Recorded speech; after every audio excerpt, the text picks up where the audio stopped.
네, 오늘 사도행전 3장에서 메시지의 제목은 만유를 회복하실 때까지.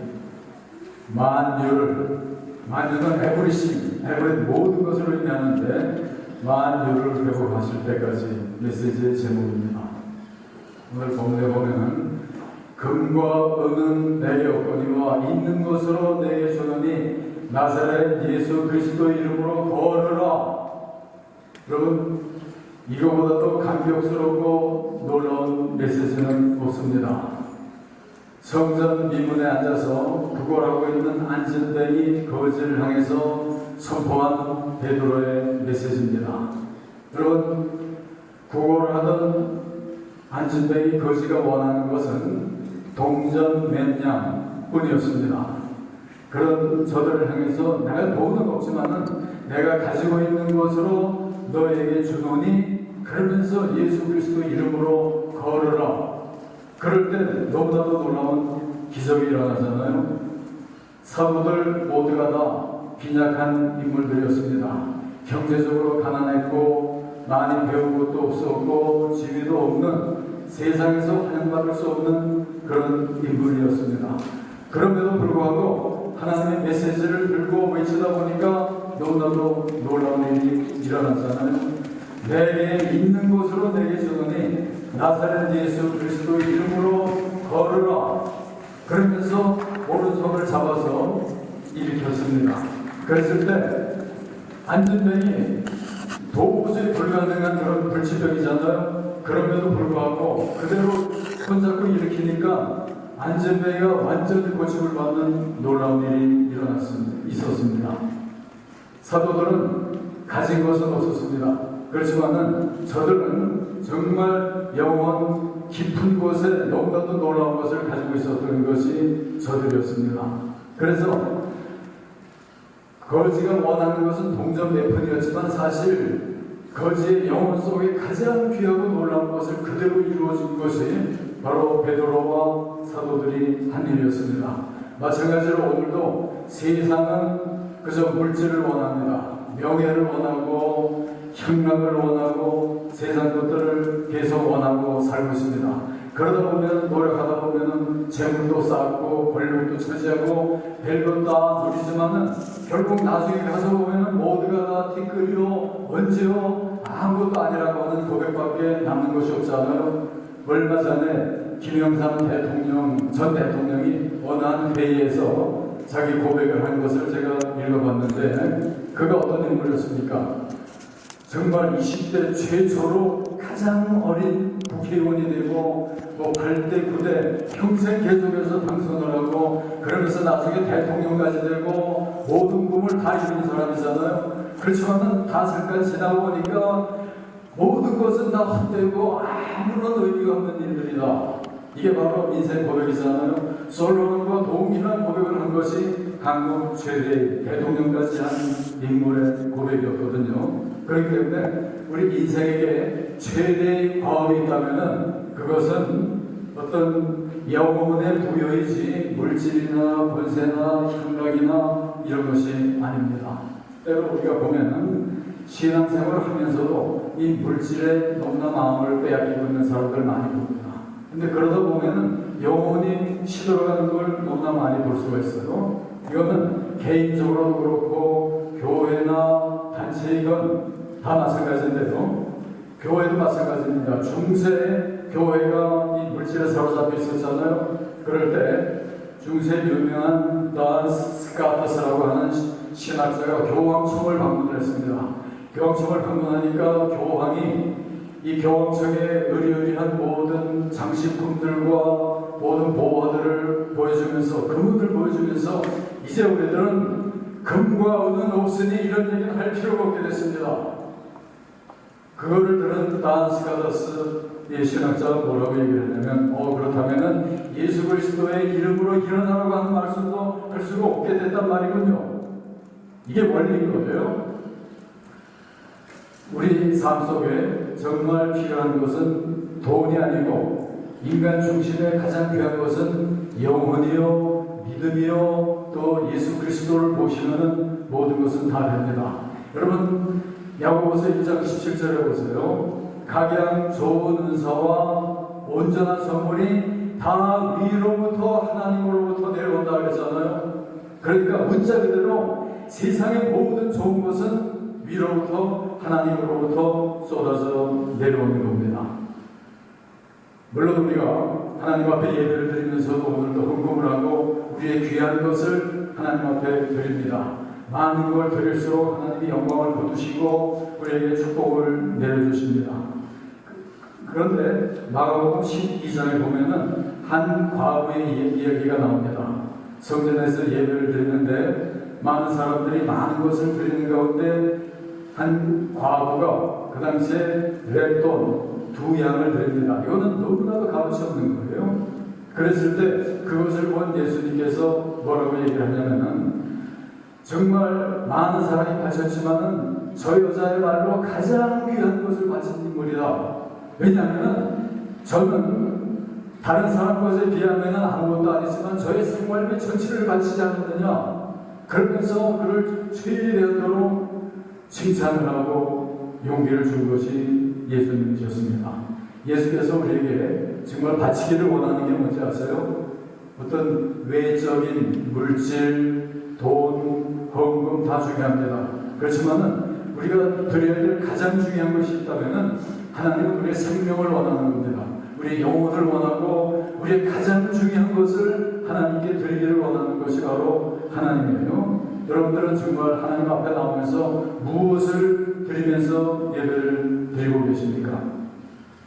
무엇이든 물질이든 시간이든 봉사이든 우리가 가진 것을 겸손히 하나님이 나에게 주신 모든 것 내가 최선을 다해서 가장 큰 것을 하나님의 영광을 위해서 드리기를 원합니다.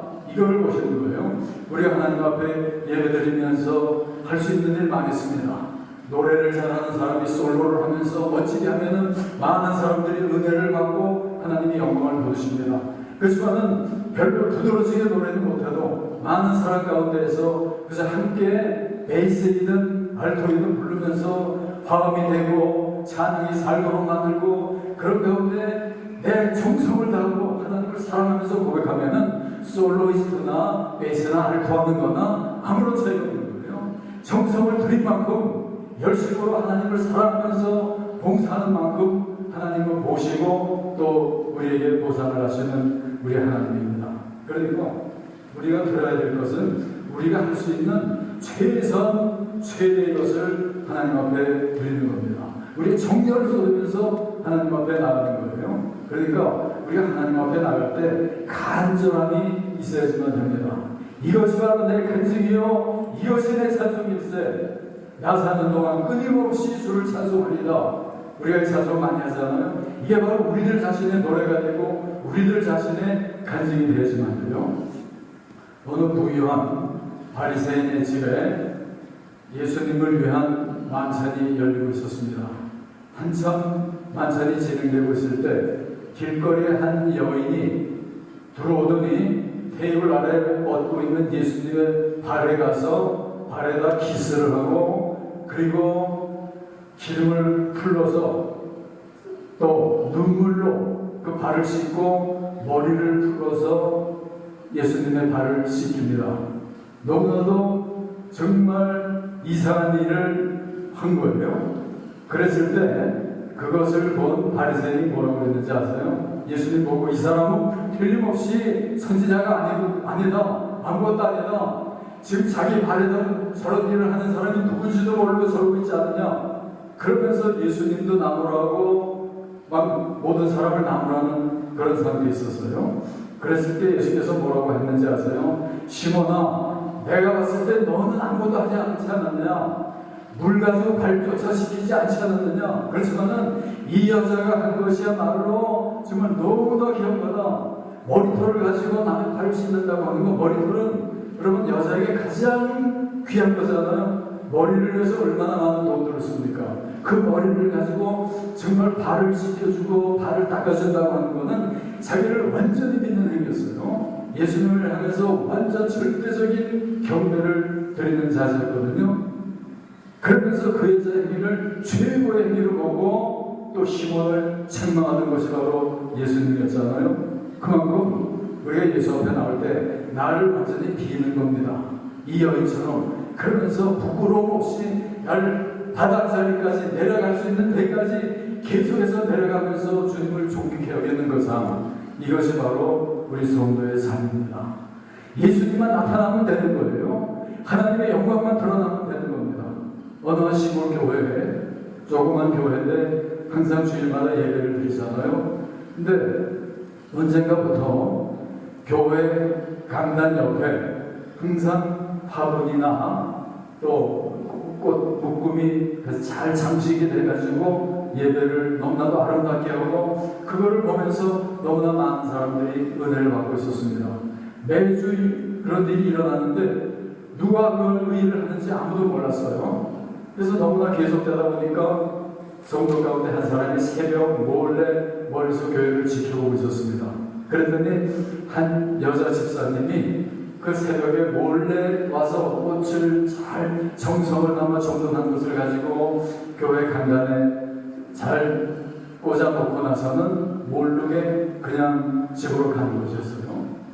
그래서 조금 이상하게 생각을 해가지고 집사님이 그 여자 집사님을 보고 물었습니다. 왜 이렇게 아름다운 일을 그렇게 긴밀히 하시는 겁니까? 그랬더니 사람들에게 칭찬을 받을 것 같으면 하나님 앞에 칭찬을 못 받잖아요. 그래서 난 이렇게 하는 겁니다. 그 얼마나 사람 눈까지 생각하지 않고 전적으로 하나님만을 생각하면서 드리는 이 얼마나 아름답고 놀라운 마음입니까?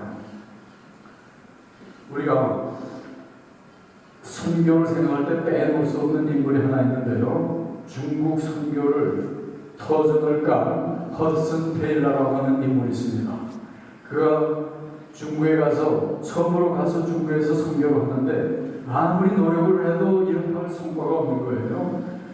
1년이 지나고 2년이 지나도 결승자 한 사람도 못 얻고 3년, 4년 지나고 5년, 6년이 지나고 계속 그런데도 너무나 정말 좌절스러운 그런 삶이 계속되는 거예요.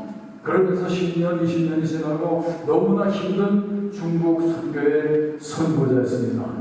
그런데 그가 어떻게 그걸 지켰는지 아세요? 그 허슨 텔러의 전기를 쓴 사람은 이렇게 얘기를 하고 있어요. 매일 새벽마다 허슨 텔러가 하나님 앞에 부르짖는 일이 없이는 중국 땅에 태양은 떨어지지 않았다. 그러니까 아무리 지루하고 아무리 힘든 그런 상황일지라도 끊임없이 하나님만을 바라보면서 하나님 앞에 책임을 다하면서 기도하던 허드슨 텔러잖아요. 그러다 보니까 궁극적으로 그의 모든 노력이 결실을 하면서 오늘 중국 땅에 정말 그 공산주의 막힌 사회였잖아요. 믿는 사람 다 가둬버리고 교회 부숴버리고 그러던 사회에 오늘날 1억이 넘는 성도들이 중국을 막 덮어가고 있는 놀라운 일, 허드슨 텔러 같은 인물이 어렵지만은 끝까지 정말 주의 영광을 위해서 힘차게 일어나면서 싸우다 보니까 일어난 일이잖아요. 베드로가 사도행전 3장 11절에서 안진뱅이를 일으키면서 기적을 일으킬 때 사람들이 너무나도 놀라고 이상히 여기잖아요. 그럴 때 베드로가 뭐라고 했는지 아세요? 왜 이런 일을 이상히 여기느냐? 마치 우리의 개인의 권능과 개인의 경륜으로 이런 일을 한 것처럼 왜 우리를 이상히 보는 거냐? 이거는 너희들은 우리를 주목할 일이 아니라 이건 전적으로 하나님이 한 일이지 우리 사도들이 혹은 내가 한 일이 아니다. 그러면서 전적으로 모든 일을 하나님에게 영광을 돌리는 그런 모습을 보잖아요. 그러니까 믿음으로 승리한 모든 사람들은 자기를 주장하는 거 아무것도 없었습니다. 자기를 비우면 비울수록 모든 건 여기서 크레딧이라는 말을 많이 쓰잖아요. 모든 크레딧을 하나님에게 또 주님에게 그 영광을 다 돌려버리는 거예요. 그럼 내가 주장하는 거 아무것도 없잖아요. 그럴 때 하나님이 우리들을 통해서 역사하는 겁니다. 그러면 자 우리가 그러면서 사도 베드로가 뭐라고 했는지 보세요. 오늘 본문 19절에 보면은 그러므로 너희는 회개하고 돌이켜 죄 없이 함을 받으라. 이같이 하면은 유쾌하게 되는 날이 앞으로 이를 것이요 또 주께서 너희를 위하여 예비하신 예수 그리스도를 보내주리니 만유를 회복하실 때까지 하늘이 그를 받아들이라. 자, 여기서 만유를 주님께서 회복시켜 준다고 하는 주님의 선포입니다. 오늘 우리가 지구촌을 보면은 정말 지구가 들끓고 있잖아요. 도저히 지금 위기뿐입니다. 얼마 전에 미국의 펜타곤, 미국 국방상을 펜타곤이라고 하잖아요. 펜타곤에서 오늘 세계의 정세를 놓고 중요한 발표를 했거든요. 그 발표가 한 7가지로 정돈이 됐는데 무시무시한 얘기들이에요. 첫째, 중국의 13억 인구가 산업화되면서 이 지구의 자원들을 쓰다 보니까 이것이 결국은 지구의 대재난이 될 거다. 이건 우리가 상식적으로도 느낄 수 있는 얘기예요. 두 번째는 지금 바다 수면이 계속 올라오고 있잖아요. 글로벌 워밍이라고 해서 뜨거워지면서 모든 얼음 다 녹고 그러다 보니까 지금 바닷물 속에 잠겨가는 그런 나라가 늘어가고 있는 거예요. 뱅글라데시가 곧 물에 잠기면서 사람 살 수 없게 된다고요. 그것뿐이 아니라 계속 그 일이 일어나게 될 겁니다. 지구의 인구 지금 70억이 됐는데 현재 상태 70억을 완전히 먹여 살리면서 평화로운 그런 삶이 유지될 수 있는 그런 지구의 능력이 안 된다는 거예요. 그러다 보니까 반드시 여기에는 전쟁이 일어날 수밖에 없고 굶주릴 수밖에 없는 지구의 운명이 됩니다. 그러니까 치열한 생존 경쟁이 일어나게 되는데 이제까지는 이념 전쟁이었습니다. 전체주의, 공산주의와 자유주의, 민주주의와의 대결로 전쟁이 일어나고 있지만은 지금부터의 전쟁은 그런 사상 전쟁이라기보다는 물질을 위한 전쟁이 되는 거예요. 물도 부족해지니까 물을 위한 전쟁이 되고 자원을 위한 그런 전쟁이 될 것이다. 그 다음에 네 번째는 지금 현재도 수십 나라가 핵을 보유하고 있는데 수십 개의 나라가 남한도 핵무장을 하게 되고 일본도 핵무장을 하게 되고 수없는 나라가 핵무장을 하게 되고 지구는 너무너무나 불안한 나라가 될 것이다. 그 다음에 아메리카나 유럽이나 전 세계 지금 32도 20몇 도 돼도 지금 더운데 32도가 넘는 이런 더위가 지금보다 3분의 1 이상 더 늘어날 것이다. 그리고 한발이 지금 가뭄대가 많은데 한발이 전 세계 곡창지대를 점령해 버릴 것이다. 그렇게 되면 전 지구에 기근이 오는 거예요. 그건 미국에 살건 카나다에 살건 어디에 살건 상관이 없어요. 그때는. 그러다 보니까 이 지구상의 삶이 너무나도 힘들어지다 보니까 유럽이나 혹은 이 아메리카의 카나다나 미국 같은 나라들은 이제는 난민 유입을 방지하기 위해서 쇄국 정책을 쓰지 않을 수가 없을 것이다. 이게 바로 지금 우리 코앞에 닥쳐있는 세계와 역사의 현실이라고 하는 걸 미국 국방성에서 얘기했거든요. 그러니까 지금 지구촌이 바로 대재난의 입구에 거의 다가와 있는 거예요. 굉장히 비상한 그런 때를 우리가 살고 있습니다. 한국에서 우리가 조금 나은 곳 찾아서 카나다 와 있지만은 이 세상에 지금 거기서 예외가 되는 나라는 한 군데도 없습니다. 삶의 현서 어디나 똑같은 것이고 그러면 이런 삶 속에서 우리가 무엇을 하고 어떻게 살아야 될 것인가 이걸 우리들은 알아야지만 돼요. 그걸 본문에서 발견하는데요. 19절에 보면 그러므로 너희가 돌이켜 회개하고 죄사함을 받으라. 이같이 하면 유쾌하게 되는 날이 주님으로부터 있을 것이다. 아무리 세상이 엉망진창이 돼가고 위기가 덮을지라도 우리가 죄에 회개하고 우리가 정말 정결해지기만 하면은 유쾌한 날이 이르게 될 것이다. 이 유쾌한 날을 영어 성경에 보면은 the times of refreshing. 그러니까 아주 모든 것을 다 신선하게 해주는 그런 날이 우리에게 이루어질 것이다. 그리고 20절에 보면은 또 주께서 너희를 위하여 그리스도 곧 예수를 보내실 텐데 영원 전부터 선지자 입을 통해서 말씀하신 대로 만유를 회복하실 때까지 하늘이 그를 지킬 것이다. 그러니까 다시 말하면은 예수께서 이 땅에 오시면서 지금 위기와 엉망진창이 된 이 세계를 이 만유를 회복시켜서 새로운 나라 하나님 나라로 만들게 될 것이다. 이것이 오늘 우리에게 주신 단 하나의 유일의 소망한 이거밖에 없는 거예요. 오늘 지금 세계는 너무너무나 심각한 위기에 부딪히고 있습니다. 학문은 발전하면 할수록 세계는 더욱더 하나님으로부터 멀어져 가고 있습니다. 요즘에 지금 세계 과학의 최대 뉴스가 뭔지 아세요? 그것은 요즘에 새로운 단어가 하나 뜨고 있는데 뭐 하나님 세포, God particle 혹은 God cell이라고 하는 말을 쓰고 있어요. 이게 무슨 소리인가 했어요? 그러니까 세포가 모든 만물의 근원으로 얘기하고 있잖아요. 근데 지금 또 영어로 어떤 얘기가 나오고 있냐면은 우리가 원자를 애톰이라고 하잖아요. 근데 서브애톰이라고 하는 것이 발견되고 확인이 되어 있다 이거예요. 그러다 보니까 그 서브애톰 여기에서 모든 이 지구상의 모든 일, 존재하는 모든 것의 근원이 밝혀지는 것이다. 그러면서 오늘날 지구의 근원을 그리고 만물의 근원을 얘기할 때 빅뱅 티어리라고 하는 게 있잖아요. 빅뱅은 뱅이 폭발을 의미하잖아요. 그러니까 이 우주가 생긴 것이 뭔가 큰 폭발을 하면서 온 우주와 세계가 다 형성이 된 건데 그거를 증명할 수 있는 새로운 학설, 서브애톰 티어리 이런 것들이 요즘에 발견된다고 지금 야단이 나 있는 거예요. 여러분 이게 뭔지 아세요? 빅뱅 티어리라고 하는 건 몇 년 전부터도 계속 나온 건데 뭐냐면은 그러니까 이 하나님을 세포 속에 완전히 가둬버린 거예요. 우리들은 하나님이 우주 만물을 지었다고 하는 걸 얘기하는데 이 세포 속에 하나의 이론 발견해가지고 그게 하나님이다. 하나님이 있는 게 아니라 세포가 있을 뿐이다. 이런 과학적인 주장이 세계적으로 최대의 과학자들이 그 이론 붙들면서 이 빅뱅 티어리 따르고 그러다 보니까 그것과 함께 동행하는 이론이 뭔지 아세요? 진화론이라고 하는 거잖아요. 모든 만물이라고 하는 거 사람들까지도 미물들이 발전하고 계속 발전하다 보니까 사람이 된 거다. 사람이라고 하는 게 별것이 아니라 동물일 뿐이요. 동물이 발전된 동물일 것뿐이다.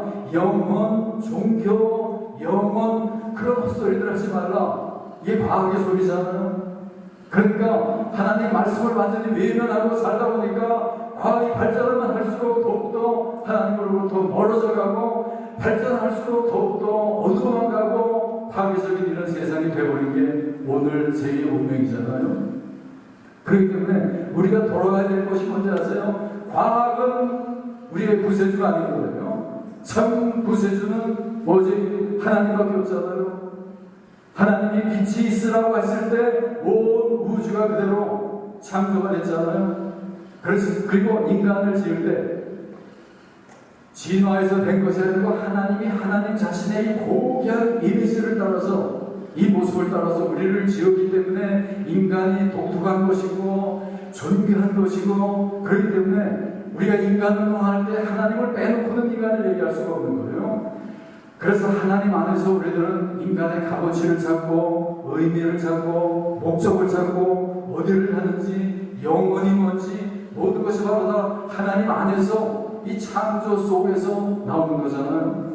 그리고 그렇게 고귀하게 창조함을 받은 인간이 아담이 타락을 하고 반역하고 일어난 일에 우리 모두가 그 운명을 쓰고 죽을 운명이 되어버리고 말았잖아요.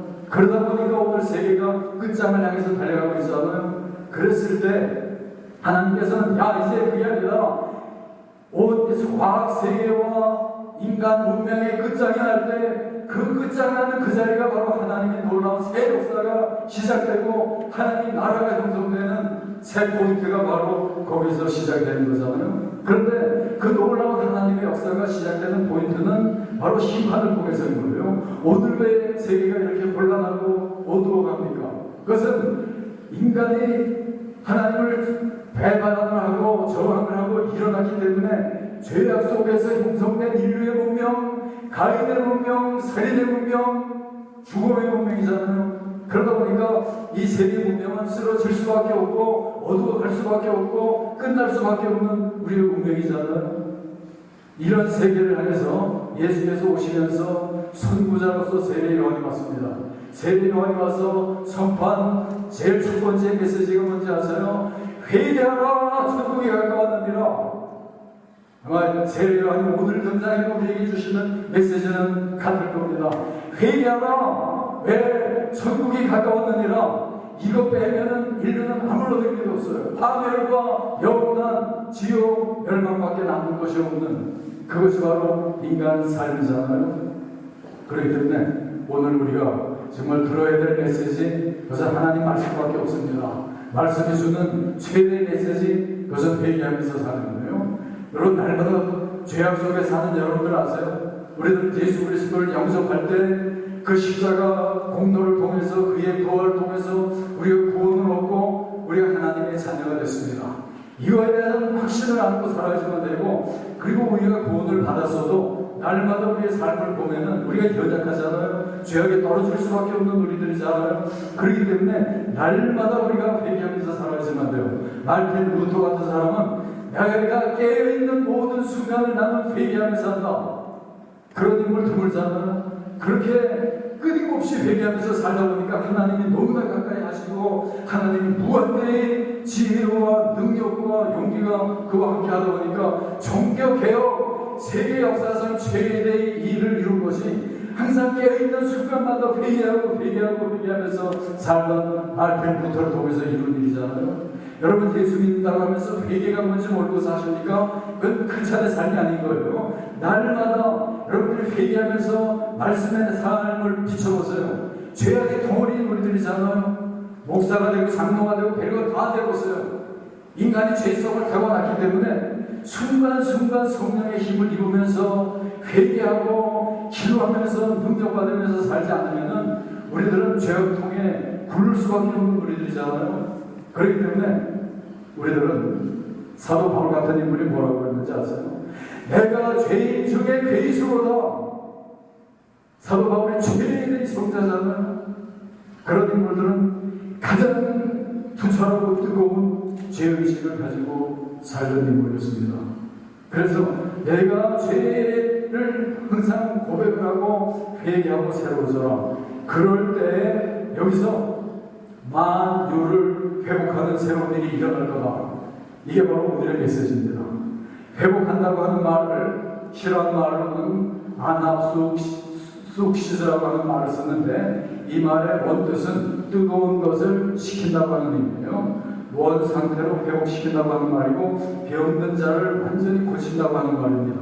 무너진 성전을 고친다고 하는 말이고 바벨론 포로 상태에서 회복시키는 것도 바로 아납숙시즈고, 그 다음에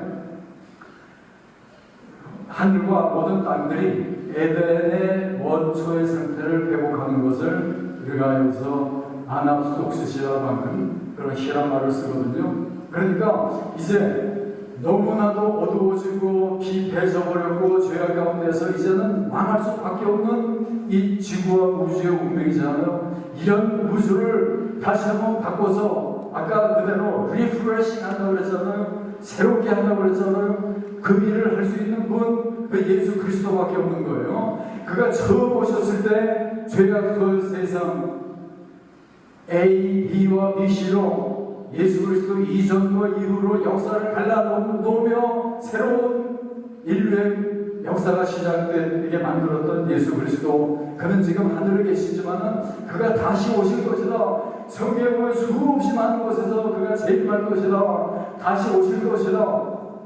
그가 다시 오신 다음에 이제는 완전히 엉망진창이 된 이 세계를 완전히 새로이 만들면서 새로운 하나님 나라가 건설될 것이다. 완전한 리프레싱이 이루어질 것이다. 이게 바로 예수께서 하시는 일입니다. 그 일이 이루어지면서 심판이 이루어지는 거예요. 심판과 동시에 이루어지는 겁니다. 한 번 죽는 것은 사람에게 정한 것이고 그 후에는 심판이 있으리라. 그럼 무슨 무시무시한 얘기 아니에요? 여러분들이 어떻게 살건 심판이 앞에 서게 됩니다.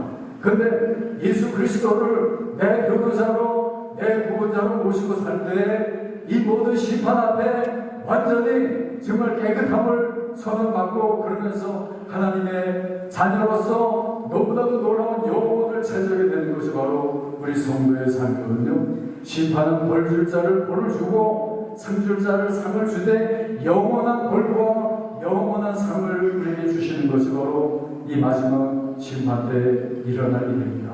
그래서 계시록 18장에 보면은 나 여호와가 말하노라 이스라엘 족속아 내가 심판을 할 것이다. 너희들은 돌이켜서 회개하고 모든 죄에서 떠날지어다. 나는 죽는 자가 죽는 것을 기뻐하지 아니하노라. 스스로 돌이키라. 이것은 이스라엘 민족만을 위한 것이 아니라 바로 오늘 우리들을 위한 하나님의 메시지입니다.